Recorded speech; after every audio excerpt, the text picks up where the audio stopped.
Hey guys, how you doing today? This is David Lucas back here again. Welcome back to my channel. Now today I'm going to be reviewing a movie that's kind of been a long awaited for me. This has been a movie I've been wanting to see for a while now. And I know I should have seen this way back when it was the last year in 2019, now 2020. But at least I saw it now. And that movie is none other than Adam Sandler's new movie, The Uncut Gems. As Uncut Gems is starring Adam Sandler and is being directed by the Safdie brothers, who also directed another movie that I really liked, and I actually have the review right on here in my channel. Good Time, starring Robert Pattinson. They also directed that movie, which I completely loved. If you watch my reviews, you can know that I just really loved that movie. I thought it was an excellent film, like one of my favorite films of the decade, probably. I really enjoyed Good Time a lot. Now, the basic plot and synopsis of this whole movie is that Adam Sandler plays a jeweler who is kind of addicted to gambling, basically. And in the very start of the movie, he ends up finding this very rare gem and ends up having the worst couple days of his life after that, while he's still all addicted to gambling and basically gambles his life away, gambles all of his money away, to the point where he has multiple people out to get him. And it's just a relentless film. This part's going to probably be really short. I'm going to start out with the bad things about this film. And to be honest, there's really is no bad things at all with this film. And really, the only complaint I got for it is the most tiniest nitpicks. That is, there's this one scene where the character Adam Sandler's playing, he's hidden inside a closet, and he's texting this one girl, who is also in this room right next to the closet, but she doesn't know he's there, so he's like secretly texting her, telling her he's not really there, whatever. And when they're texting, there's sounds of the phones around, including his, but yet no one hears anything. And yeah, that's really the only complaint, and it's not even a complaint, is the nitpickets of anything. Let's move on to why this film is freaking awesome. I know Adam Sandler has done some serious roles in the past: Punch Drunk Love, The Wedding Singer, Reign Over Me. I think Reign Over Me. He's done really good dramatic roles before. And in this movie, I think he just knocks out of the park. And this is probably, not even probably, is definitely my favorite movie from Adam Sandler completely. Like, this is probably his best performance yet in anything. Knocking out all those other ones out of the park. He done a great job. And I think this film kind of proves, too, that this dude is way more than just a comedian, dude. Who does really cheap Netflix movies. This dude is a serious, dramatic actor.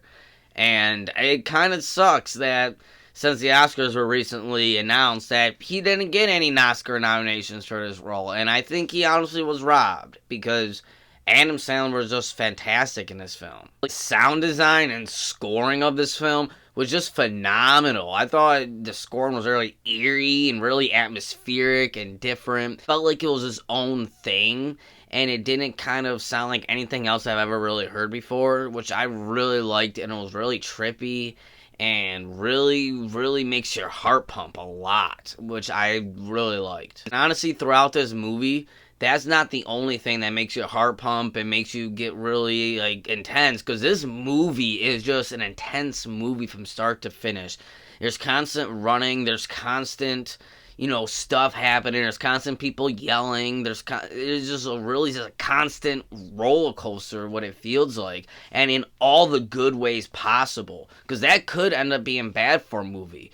But with this, it just works, and the Safdie brothers directed it so well that it just feels really good. The pace is very nice. I think the pace works for it really well. It's very fast-paced, which could be a bad thing, but the Safdie brothers execute it so well, and I love that they do that. Very anxiety type of feeling you get throughout this movie, because he's constantly he constantly has to owe people money. He's constantly winning money, and then every time he wins money, he ends up gambling again. And then you're just constantly having this anxiety for this dude, because you feel for this dude, and you feel sorry for this guy. but he's constantly messing up, and it's just making you get a lot of anxiety. And on top of all of that was just the pace again, which I'm saying the pace is just so fast paced. It's like you don't get a second to breathe, which works for this movie very well. Something I noticed too about this movie is that the dialogue in it felt very real. It felt very organic. It felt very just like how you would hear people talking in New York City, you know, on a sidewalk, stuff. Like, it felt very real. Did not feel scripted at all. It just felt like I was watching and hearing these people talk and yelling at each other and bicker. And I like how in the background you always hear people talking in the background. They're always having a conversation in the background, talking. You always hear people yelling in the background, even though they have nothing to do with the plot. But I like that because it's very atmospheric. It makes it feel real. It makes it feel organic and grounded. And I like that a lot. Throughout this movie, you really see how this man's life is crumbling. His relationship with his kids, his relationship with his wife, his job. It's just everything is falling apart on this man. And you feel sorry for him, but he's doing it to himself. He's just, every time he has a chance to win and be on top, he just gets another crazy idea and then ends up fucking everything up again. It's a really interesting story to see this happen to a man in this movie. It's really interesting and almost heartbreaking at the very ending of it. The Safdie brothers are very good at casting, I think, because I feel like even back in Good Time, everyone they cast for that was brilliant, and now in this one, Uncut Gems, again, they just knock it out of the park with the cast. And Sandler, like I already was just saying, phenomenal. I cannot even imagine anyone else playing this role but Adam Sandler, because I feel like if somebody else played this role, then you wouldn't like the main character. You wouldn't like him at all, because he is a really dumb, bad dude.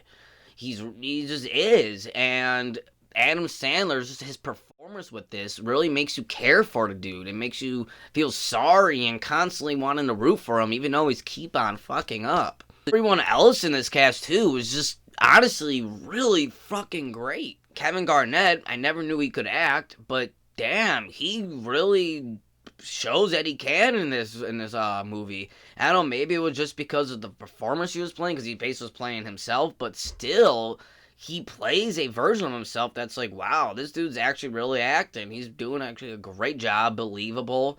I like this a lot.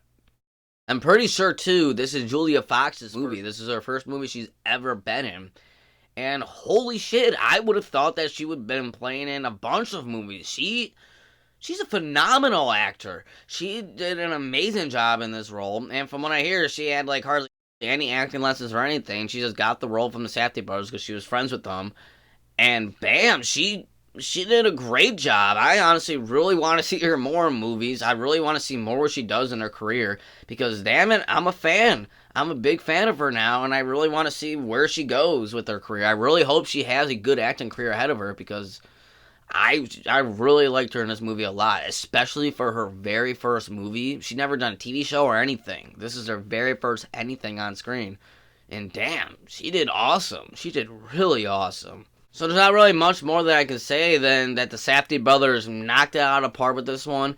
I think this is probably my favorite movie from them yet. And I loved Good Time. Good Time, like I said, is probably one of my favorite movies of the decade. But shit, I think I liked Uncut Gems a lot more. I'm still thinking about it. It's been a few days since I've seen it. I'm still thinking about this movie. I still listen to theories and what people thought of the movie online and talking to people about the movie. I just really thoroughly enjoy this movie. It sucks that it did not get any Oscar really recognition at all. It's a really shame, because this movie was excellent. Probably my top 4 favorite movies of the whole year. I think top 4. I'd put in my top 4 favorite movies of all year, of 2019 at least, not 2020, 2019. So yeah, I really love this movie. One last thing too about this movie that I just thought about, that throughout this whole movie, it makes you feel like you're in a trip. And when the movie finally ends, you have this big relief of like, whew. And not in a bad way, again, in a way that's like, wow, I was just on this long ass trip while on a roller coaster. Whoa, I'm back in reality now. Like, it was really weird coming back in reality after sitting in the theater watching that movie. It was really awesome. I really loved this movie a lot. My final rating for this movie, Well, 2019 was a really great year for movies. I given a lot of almost perfect scores, and this is no exception to it. I'm going to give Uncut Gems basically a 9.9 out of 10 on this movie.